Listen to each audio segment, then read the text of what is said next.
Ассалаумағалейкум қазақ елі, өздеріңіз асыға күтіп отқан Грекия Қазақстан матчынан арнайы хабар тарату үшін Афина қаласына аттандық. Біз Түркияның Стамбул қаласы арқылы ұшып бара жатырмыз. Бүгін сол секілді ұлттық құрама жігіттері де Дубайдағы оқу-жаттығу жиындарын аяқтап, Грекия астанасына жолға шықты. Қазақстан футбол федерациясының президенті Әділет Назарбайұлы Барменқұловтың өзі жігіттерге сәттілік тілеп жігерлендірген екен. Тіпті Қадыр Мырзалиевтің «О тіршілік, не берсең де арнап бер, алтын балық ұстайтын қармақ бер» деген өлеңін оқып беріпті. Осыдан кейін жігіттер рухтанып, жанкүйерлерді қуантады деп үміттенеміз. Ежелгі Еллада елінде атой салатына сенеміз. Нұралы Әліп, Бақтияр Зайнуддинов, Абат Айымбесов сияқты Қазақстаннан тыс жерлерде доп тебетін жігіттеріміз де қатарға қосылды. Енді бізді 21-нен 22-сіне қараған түні керемет ойын күтіп тұр.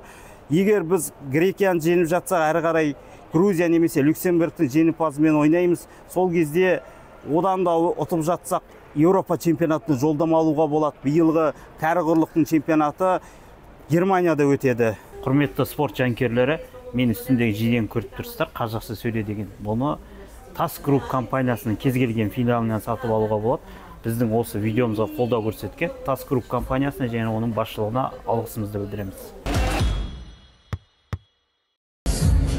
Дайындықтың бәрі өте жақсы деп ойлаймын.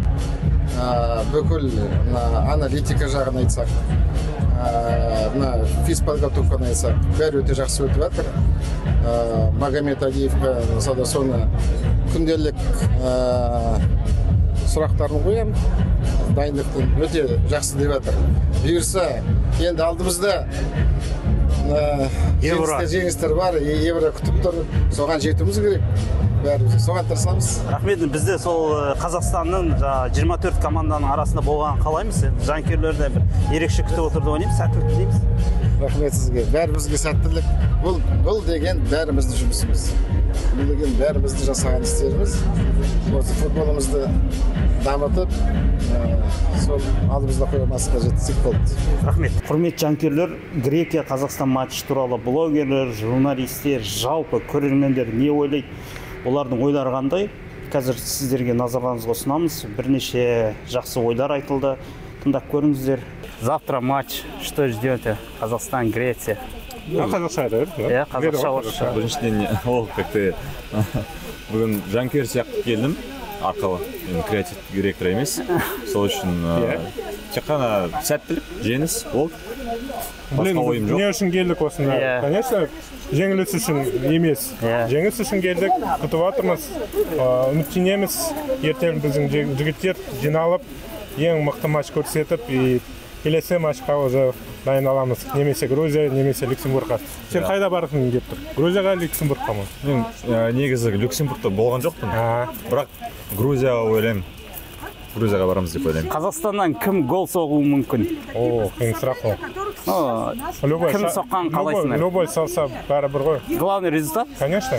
Менің ойымша, Джокеріміз соғады. Абат Айымбет. Абат? Кракен, я. Пора выпускать бычков деген. Так говорили во Франции. Пора выпускать Абата, мне кажется. Артур алдында бір видео шықты. Бақтияр Зайнуддиновпен бұл Алматыда түсірілді ғой, иә? Иә, Алматыда футлапта. Әзіл болған ғой енді. Ол енді результат емес қой. Просто никто не разминался. Челлендж арқылы, поэтому я думаю, серьезно к нему относиться не надо, что-то Батёка попал, не попал. Вот. Главное, попал по итогу и очень много баллов там выбил. Рахмет, жігіттер. Қазақстанға сәттілік тілейміз. Рахмет, алға. Аса құрметті спорт жанкүйерлері, өздеріңіз білесіздер, Грекия деген тарихы тұнған ел.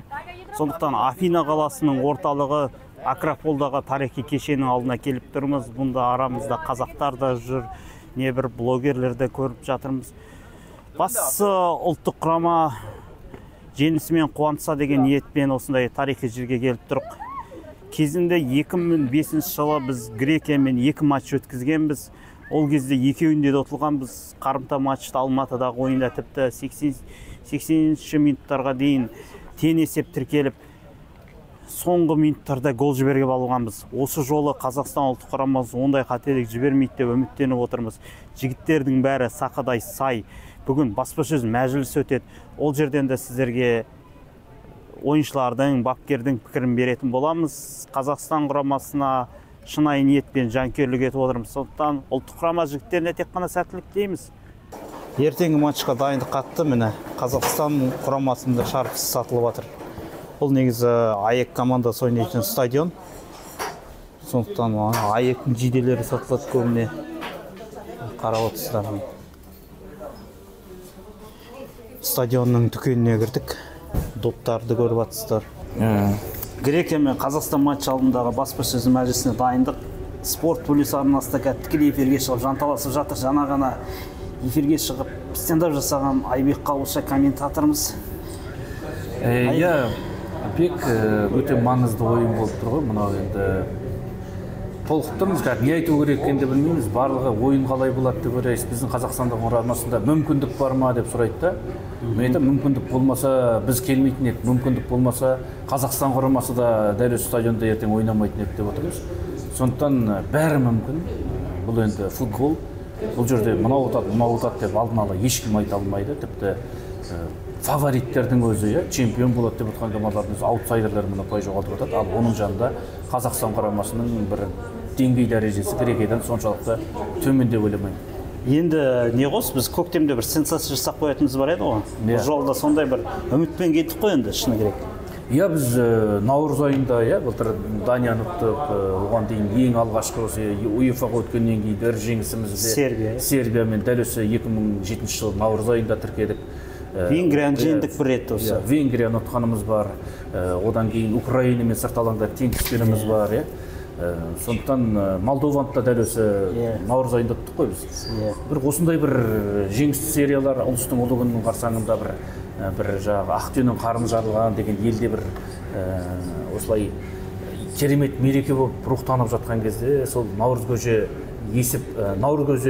іші бір өскен біздің қазақтың ұрпақтары, қазақтың футболшылары сондай бір өзінің жаңадан бір тыңнан күш жинап жаңадан түлейтін бір сондай кезеңі ғой деп ойлаймын. Сондықтан бір үміт бар. Бірақ енді Грекия құрамасындағылар бізді менсінбей жүр. Жаңа мен тікелей эфирге шығып жатсам, осы жерде мен Грекия ұлттық құрамасының баспасөз хатшысымын деп біреу таныстырған, өзім сөйтіп сөйлесіп тікелей эфирге шығайын деп жатсам, окей деп жүрген.